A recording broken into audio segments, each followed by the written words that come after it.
ನಾನಿವತ್ತೆಲ್ಲರನ್ನೂ ವಿನಂತಿಸ್ಕೊಳ್ತೀನಿ, ಮಿತ್ರರೆ ನಾನು ಕನ್ನಡಿಗ, ನಂಗೆ ಗೊತ್ತಿದೆ ನೀವೆಷ್ಟು ಕನ್ನಡಿಗ ಅಂತ ಕರ್ಕೊಳ್ತಿರೋ ಕನ್ನಡದ ಬಾವುಟ ಹಿಡ್ಕೊಂಡು ಅಷ್ಟೇ ಅಥವಾ ಅದಕ್ಕಿಂತಲೂ ಒಂದ್ ಪಟ್ಟು ಜಾಸ್ತಿ ಕನ್ನಡತನ ನನ್ನೊಳಗಿದೆ. ನಾನು ಕನ್ನಡವನ್ನ ಮಾತನಾಡುವಾಗ ಹೆಮ್ಮೆ ಪಡ್ತೀನಿ, ಆನಂದಿಸ್ತೀನಿ ಕನ್ನಡವನ್ನ ಮಾತನಾಡುವಾಗ. ಆದ್ರೆ ಅಷ್ಟೇ ಪ್ರೀತಿ, ಅಷ್ಟೇ ಸ್ವಾಭಿಮಾನ ನನಗೆ ನಾನು ಹಿಂದೂ ಅನ್ನೋದ್ರ ಮೇಲೂ ಕೂಡ ಇದೆ. ಹಾಗಂತ ನಾನು ಕನ್ನಡದ ಮುಸಲ್ಮಾನನ್ನ ದ್ವೇಷಿಸ್ತೀನಿ ಅಂತಿಲ್ಲ.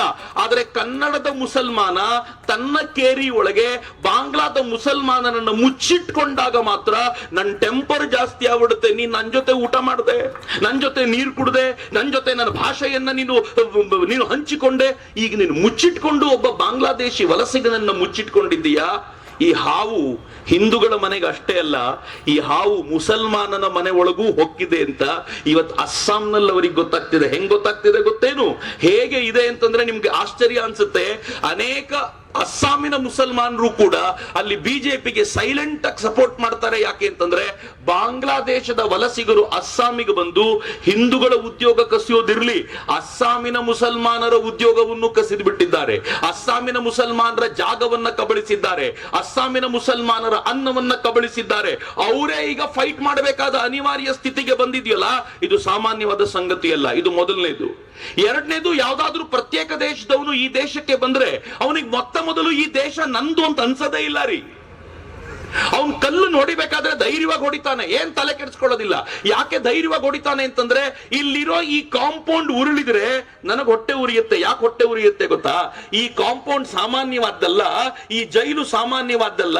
ಈ ದೇಶದ ಅನೇಕ ಹೋರಾಟಗಾರರನ್ನ ತನ್ನ ಒಡಲೊಳಗಿಟ್ಕೊಂಡಿದ್ದಂತ ಜೈಲು, ಎಮರ್ಜೆನ್ಸಿಯನ್ನ ನೆನಪಿಸುವಂತ ಜೈಲು ಅಂತ. ಇದರ ಒಂದು ಇಟ್ಟಿಗೆಗೆ ಧಕ್ಕೆ ಬಂದ್ರೆ ನನಗೆ ಹೊಟ್ಟೆ ಉರಿಯುತ್ತೆ. ಆದ್ರೆ ಬಾಂಗ್ಲಾದೇಶದಿಂದ ಬಂದವನಿಗೆ ಏನಾಗಿರ್ಬೇಕು? ಅವನು ಹೊಡೆದು ಬಿಸಾಕ್ ಹೋಗ್ಬಿಡ್ತಾನೆ. ಅವನೇನು ಆಗ್ಬೇಕಾಗಿಲ್ಲ. ಈ ದೇಶ, ಇಲ್ಲಿನ ಸಂಸ್ಕೃತಿ, ಇಲ್ಲಿನ ಇತಿಹಾಸದೊಂದಿಗೆ ಅವನಿಗೆ ಸಂಬಂಧವೇ ಇಲ್ಲ. ಅಂತ ಲಕ್ಷಾಂತರ ಕೋಟ್ಯಾಂತರ ಜನರನ್ನ ನೀವು ಬೆಂಗಳೂರಿನಲ್ಲಿ ಮುಚ್ಚಿಟ್ಕೊಳ್ತೀರಾ ಅಂತ ಆಗ್ಬಿಟ್ರೆ ಕೆಲವು ಸಾವಿರ ಜನರು ಕೂಡ ಈ ಬೆಂಗಳೂರಿನ ಪರಿಸ್ಥಿತಿಯನ್ನ ಹೇಗೆ ಮಾಡಬಹುದು ಅನ್ನೋದನ್ನ ನೀವು ಯೋಚನೆ ಮಾಡಬೇಕು ಅನ್ನೋ ಕಾರಣಕ್ಕೋಸ್ಕರ ಇವತ್ತಿನ ಹೋರಾಟ ಆಗಿದೆ. ನನಗೆ ಪುನೀತನ್ ನೋಡಿದಾಗ ಅಯ್ಯೋ ಪಾಪ ಅನ್ಸುತ್ತೆ. ಯಾಕೆ ಗೊತ್ತಾ? ಹೊಡೆಯಲ್ಲ. ನಮ್ಮ ದೇಶದಲ್ಲಿ ಹೆಂಗಿದೆ ಅಂತಂದ್ರೆ ನೀವು ಹೊಡೆದ್ರೆ ಪರವಾಗಿಲ್ಲ. ಮೊನ್ನೆ ತಾನೇ ಡೆಲ್ಲಿಲಿ ಒಂದು ಪ್ರೊಟೆಸ್ಟ್ ಆಯ್ತು. ಪೊಲೀಸರನ್ನ ಅವ್ರು ಮಾತಾಡಿಸಿದ ರೀತಿ ನೋಡ್ಬೇಕು. ನಂಗೆ ಬಹಳ ಬೇಜಾರಿನ ಸಂಗತಿ ಏನು ಅಂತಂದ್ರೆ, ನಾನು ವೇದಿಕೆ ಮೇಲೆ ಭಾಷಣ ಮಾಡಿದ್ರೆ ಪೊಲೀಸರು FIR ಮಾಡ್ತಾರೆ. ಆದ್ರೆ ಡೆಲ್ಲಿನಲ್ಲಿ ಅತ್ಯಂತ ಅಸಹ್ಯದ ಭಾಷೆಯಲ್ಲಿ ಪೊಲೀಸರನ್ನ ಮಾತನಾಡಿಸಿದಾಗ ಅವ್ರ ವಿರುದ್ಧ FIR ಮಾಡಿಸಿದ್ದಕ್ಕೆ ಎಲ್ಲ ಕಾಂಗ್ರೆಸ್ಸಿನ ಲೀಡರ್ಗಳು ಕೂಡ ನೀವು ವಿದ್ಯಾರ್ಥಿಗಳ ಮೇಲೆ FIR ಮಾಡ್ಬಿಟ್ರ, ಮಕ್ಕಳ ಮೇಲೆ FIR ಮಾಡ್ಬಿಟ್ರ ಅಂತ FIR ಮಾಡಿರೋ ಗೂಂಡಾಗಳನ್ನು ಬಚಾಯಿಸಿಕೊಳ್ಳುವಂತ ಒಂದು ಪ್ರಯತ್ನಕ್ಕೆ ನಿಂತಿರಲ್ಲ. ಇದು ದೌರ್ಭಾಗ್ಯ. ಮಿತ್ರ, ಇವತ್ತು ಹೋರಾಟಕ್ಕೆ ಅಂತ ನಿಂತಿರುವಂತ ಈ ನಾವೆಲ್ಲ ಏನಿದ್ದೀವಿ, ಮಾತಿಗೆ ಪೊಲೀಸರಿಗೆ ಗೌರವ ಸಮರ್ಪಿಸ್ತಿದ್ದೀವಿ. ಅವನು ಶುರು ಮಾಡ್ತಾನೆ 3 ಬಾರಿ ಚಪ್ಪಾಳೆ ಹೊಡೆಸ್ದ ಪೊಲೀಸರಿಗೆ. ಯಾಕೆ ಚಪ್ಪಾಳೆ ಹೊಡೆಸ್ದ ಅಂತಂದ್ರೆ, ನೀವು ನಮ್ಮವರು ಕಂಡ್ರಪ್ಪ, ನಮ್ಮ ಇತಿಹಾಸಕ್ಕೆ ಸೇರಿದವರು, ನಮ್ಮ ಸಂಸ್ಕೃತಿಗೆ ಸೇರಿದವರು ಅನ್ನುವಂತ ಪ್ರೀತಿಯ ಕಾರಣಕ್ಕೆ. ನಿಮ್ಮ ಹತ್ರ 48 FIR ಅವನು ಮಾಡಿಸಿಕೊಂಡ ನಂತರವೂ ನಿಮಗೆ 3 ಬಾರಿ ಚಪ್ಪಾಳೆ ಯಾಕೆ ಅಂತಂದ್ರೆ, ನಾಳೆ ಅಕ್ರಮ ಬಾಂಗ್ಲಾ ವಲಸಿಗರು ಇಲ್ಲೇನಾದ್ರೂ ದೊಡ್ಡ ಮಟ್ಟದ ಸಭೆ ನಡೆಸಿದ್ರೆ ಅವ್ರು ನಮ್ಮ ತರ ಶಾಂತಿಯುತವಾಗಿ ಮಾಡಲ್ಲ. ಪಕ್ಕದಲ್ಲೇ ಕಲ್ಲು ತುಂಬಿರುವ ಲಾರಿ ತಂದು ನಿಲ್ಲಿಸ್ಕೊಳ್ತಾರೆ. ನಿಮ್ಮನ್ನು ಅಟ್ಟಾಡಿಸ್ಕೊಂಡು ಹೊಡೆಯುವಾಗ ಆಗ ನಿಮ್ಮ ರಕ್ಷಣೆಗೆ ಬರುವುದು ಮತ್ತೆ ಕೇಸರಿ ಹಾಕಿದ ನಾವುಗಳೇ. ಇದು ಇಲ್ಲಿ ಅಲ್ಲಿ ಇಲ್ಲ. ಈ ದೇಶದಲ್ಲಿ ಎಲ್ಲೆಲ್ಲಿ ಹೋರಾಟ ನಡೆದಿದೆಯೋ ಆ ಹೋರಾಟ ನಡೆಯುವಾಗ ದಾರಿ ತಪ್ಪಿದ ಹೋರಾಟವನ್ನ ರಕ್ಷಣೆ ಮಾಡಲಿಕ್ಕೆ, ಆ ಹೋರಾಟವನ್ನ ಸರಿದಾರಿಗೆ ತರುವಂತ ಪ್ರಯತ್ನ ಯಾರಾದ್ರೂ ಮಾಡಿದ್ರೆ ಅದು ಕೇಸರಿ ದಾರಿಗಳೇ ಅನ್ನೋದನ್ನು ಮರಿಬೇಡಿ ಮಿತ್ರರೇ. ಮಿತ್ರ, ಇವತ್ತು ದೇಶದ ಪರಿಸ್ಥಿತಿ ಹೇಗಿದೆ ಅಂತಂದ್ರೆ, ಈ ದೇಶದ ಪ್ರತಿ ರಾಜ್ಯದಲ್ಲೂ ಕೂಡ ಬಾಂಗ್ಲಾದೇಶದ ಅಕ್ರಮ ವಲಸಿಗರು ಬಂದು ಸೇರಿದ್ದಾರೆ. ನಾನು ಕರ್ನಾಟಕದ ಬಗ್ಗೆ ವೇದಿಕೆ ಮೇಲಿರೋರು ಗಂಭೀರವಾಗಿ ತೆಗೆದುಕೋಬೇಕು. ನಾಗೇಂದ್ರ ಪ್ರಸಾದ್ರು ಇದ್ದಾರೆ.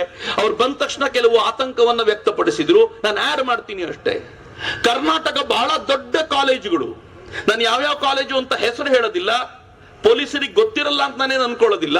ಆದ್ರೆ ಯಾವ್ಯಾವ ಕಾಲೇಜುಗಳಲ್ಲಿ ಡ್ರಗ್ಸ್ ನ ಮಾಫಿಯಾ ಎಷ್ಟರ ಮಟ್ಟಿಗೆ ನಡೀತಿದೆ ಅಂತಂದ್ರೆ, ನನ್ನ ಕರ್ನಾಟಕದ ಜೆನ್ಸಿಗಳು ಅವರು ಮೊಬೈಲಲ್ಲೂ ಇಲ್ಲ ರೀ. ಈಗ ಅವರು ಡ್ರಗ್ಸ್ ನ ಸೇವನೆ ಮಾಡುವಂತ ಜನ ಆಗ್ಬಿಟ್ಟಿದ್ದಾರೆ.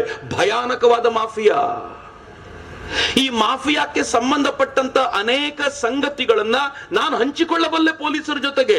ಯಾರಿದರ ಕಿಂಗ್ ಪಿನ್ನು, ಏನ್ ಮಾಡ್ತಿದ್ದಾರೆ ಎಲ್ಲವೂ ಗೊತ್ತಾಗಿದೆ, ಎಲ್ಲವನ್ನೂ ಹುಡುಕಿಸಿದ್ದೀವಿ. ಯಾರು ಇದರ ಹಿಂದೆ ಇರ್ತಾರೆ? ಒಂದೇ ಸಮುದಾಯಕ್ಕೆ ಸೇರಿದ ಜನ ಇರ್ತಾರೆ. ಎಲ್ಲಿಂದ ಸಪೋರ್ಟ್ ಸಿಗುತ್ತೆ ಇವರಿಗೆ? ಫೇಕ್ ಕರೆನ್ಸಿ ಬರುತ್ತೆ.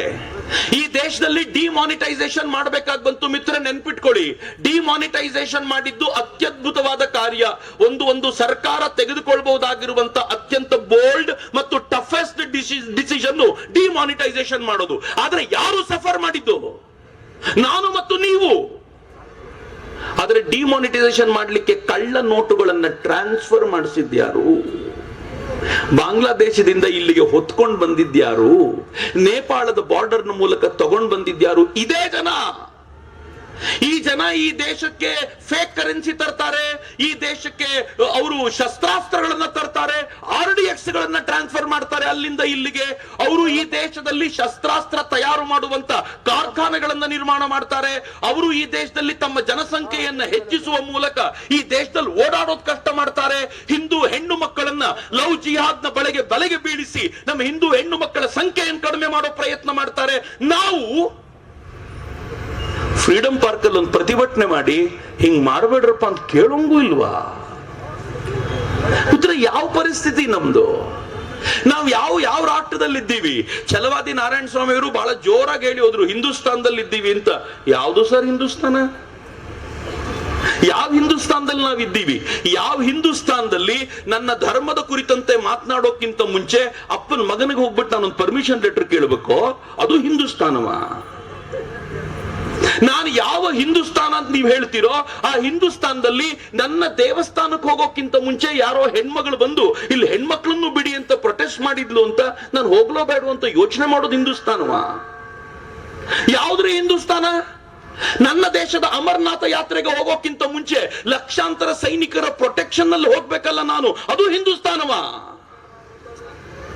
ಯಾವ ಹಿಂದೂಸ್ತಾನ ರೀ? ಧೈರ್ಯವಾಗಿ ಎಲ್ಲಾದ್ರೂ ನನ್ನ ಮನೆಯ ಹೆಣ್ಣು ಮಗಳನ್ನ ಜಿಮ್ಮಿಗೆ ಕಳಿಸ್ಲಿಕ್ಕೆ ಧೈರ್ಯ ಇಲ್ಲದೆ ಇರುವಂತದ್ದು ಹಿಂದೂಸ್ತಾನವ? ಯಾವ ಹಿಂದೂಸ್ತಾನ?